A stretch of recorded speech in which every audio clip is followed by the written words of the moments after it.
بسم اللہ الرحمن الرحیم۔ السلام علیکم ناظرین، امید ہے کہ آپ خیر و عافیت سے ہوں گے۔ ناظرین، آج ہم اپنے ملک کے کس کس المیے کا رونا روئیں۔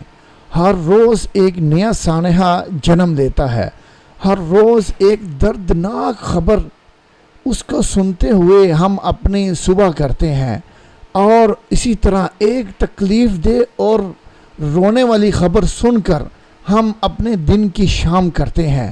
اسی طرح میرے ملک کے صبح اور شام گزر رہے ہیں، کہیں پہ درد و الم کی داستاں، کہیں پہ ظلم و بربریت کی کہانی، ہر طرف یہی کہانیاں گونج رہی ہیں اور اٹھ رہی ہیں۔ میرا ملک ہے کہ سدھرنے کا نام نہیں لے رہا۔ میرے ملک کے ذمہ داران جو ہیں وہ شاید اس بات پہ سنجیدہ نہیں ہو رہے کہ ہم نے عوام کو بھی کچھ سہولیات دینی ہے، عوام کو بھی کچھ تحفظ دینا ہے۔ جو جتنا بڑا پاور میں ہے، جو جتنا بڑا طاقت میں ہے، جو جتنا بڑا طاقتور ہے، وہ اتنا ہی ظلم ڈھاتا ہے، وہ اتنی ہی بربریت اور ظلم کی کہانی رقم کرتا ہے۔ وہ اپنی طاقت کے بل بوتے کے اوپر وحشی درندہ بن جاتا ہے۔ وہ وڈیرا ہو، وہ جاگیردار ہو، یا وہ کوئی مذہبی پیشوا ہو، وہ اگر طاقت میں ہے تو وہ بولا جانور بن چکا ہے، اور اپنے اس بولے پن کی وجہ سے صبح و شام ظلم و بربریت کی کہانیاں رقم کر کے عوام کا تماشا کرتا ہے، مظلوم کا تماشا کرتا ہے، غریب کی جگ ہنسائی کرتا ہے اور ملک کو بدنام کرتا ہے۔ اس بات کی ان کو کچھ پرواہ نہیں ہے کہ میرا ملک آئے روز ان کی اس بےہودہ حرکتوں کی وجہ سے داغدار ہو رہا ہے۔ آج میں جو ذکر کرنے لگا ہوں وہ جرا والا واقعہ نہیں ہے، وہ کوئی اور واقعہ نہیں ہے، وہ ایک نئی کہانی رقم ہو چکی ہے۔ سندھ کے علاقے میں جہاں وڈیرے اور جاگیرداروں کا راج ہے، وہاں ایک مذہبی پیشوا، وہاں ایک پیر جو لوگوں کے لیے مسیحا ہوتا ہے، لوگوں کو بخشتا ہے، لوگ اس سے داد رسی کے لیے آتے ہیں۔ اس نے کہا میں پیچھے کیوں رہوں، یہ سندھ کی زمین ہے، یہاں وڈیرے ظلم کرتے ہیں، تو میں ایک مذہبی پیر، جعلی پیر کہیں گے، میں کیوں نہ ظلم کی داستان رقم کروں، میں کیوں اس صف کے پیچھے رہوں، میں کیوں نہ اس گندے بےہودہ گروپ کے اندر اپنا نام کیوں نہ لکھواؤں۔ اس کے گھر کے اندر 10 سالہ بچی جو ہے تڑپ تڑپ کے جان دیتی ہے۔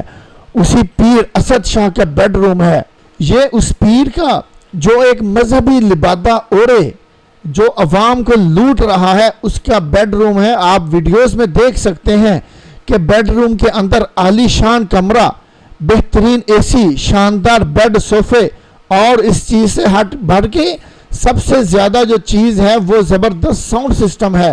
آپ ساؤنڈ سسٹم کی طرف ذرا نظر دورائیں، اور اس کے بعد بڑی LCD نصب ہے۔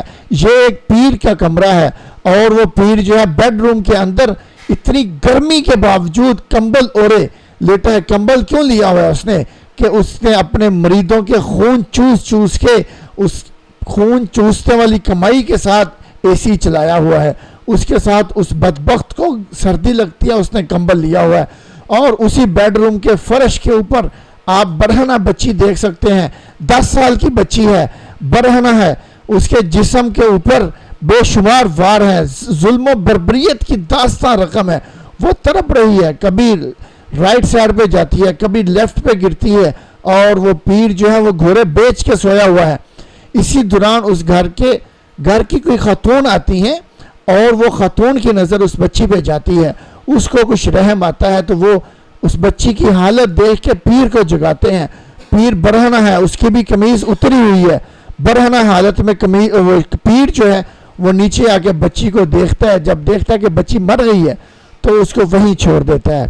یہ انسانیت کے دعوے دار یہ عوام کے سامنے جب آتے ہیں تو بچوں کے تحفظ کی باتیں کرتے ہیں، یہ عوام کے سامنے جب آتے ہیں تو عوام کے تحفظ کی باتیں، عوام کی مظلومیت کا رونا روتے ہیں، ان کو کہتے ہیں کہ ہم آپ کی داد رسی کریں گے، یہ لوگ داد رسی کریں گے، ان کے اوپر تو تھو کرنے کو بھی دل نہیں کرتا۔ ایک بچی اس کے بیڈ روم کے اندر تڑپ تڑپ کے جان دے رہی ہے، اس کو پرواہ نہیں، اس نے اس کے زخموں کی پرواہ نہیں کی, اس کے علاج کی پرواہ نہیں کی. بتایا جاتا ہے کہ اس کو استری لگا کے, گرم استری کے ساتھ اس کی کھال ادھیڑی گئی ہے, اس کو گرم چمٹے لگائے گئے ہیں. پہلے تو اس کے والدین کو پریشرائز کیا گیا کہ بیماری کا بہانہ لگا کے اس کو دفنا دو. انہوں نے اس کو دفنا دیا, لیکن کسی طریقے سے بات پولیس تک پہنچی, سی سی ٹی فوٹیج حاصل کیے گئے, بات اب بڑھ چکی ہے. اب بات جو ہے وہ بہت ہی اہم موڑ کے اوپر آ چکی ہے. عدالت نے فیصلہ کیا ہے کہ بچی کی قبر کشائی کر کے اس کی پوسٹ مارٹم رپورٹ پیش کی جائے. اب اس سے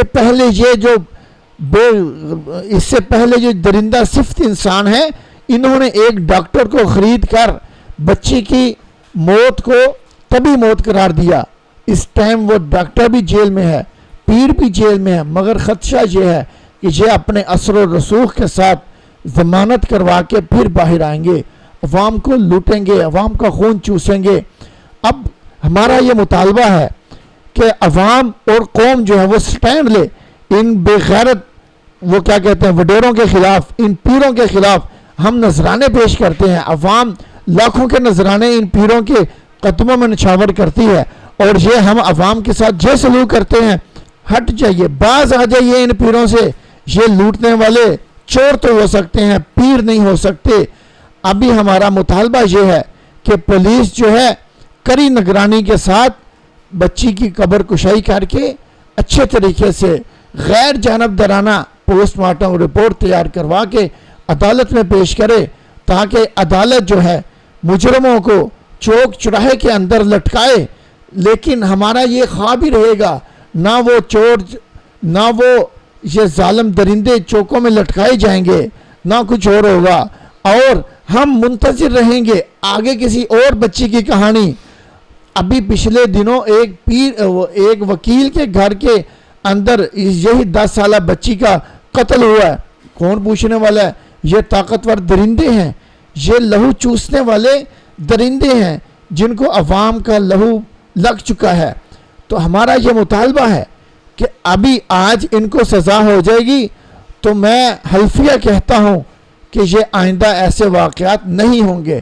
اگر آج ہم ان کی طاقت کے بل بوتے پہ ان کو رہا کریں گے, ان کو ضمانتیں دیں گے, ان کو پروٹوکول دیں گے, تو آئندہ آنے والے چند ہی دنوں میں پھر ایک بچی کا قتل, پھر ایک دردناک داستان, پھر ایک خون کے آنسو رلا دینے والی داستان ہماری منتظر ہوگی. قوم بھی جاگے اور میڈیا والے بھی جاگیں, تاکہ ہم عوام کو تحفظ فراہم کر سکیں. السلام علیکم.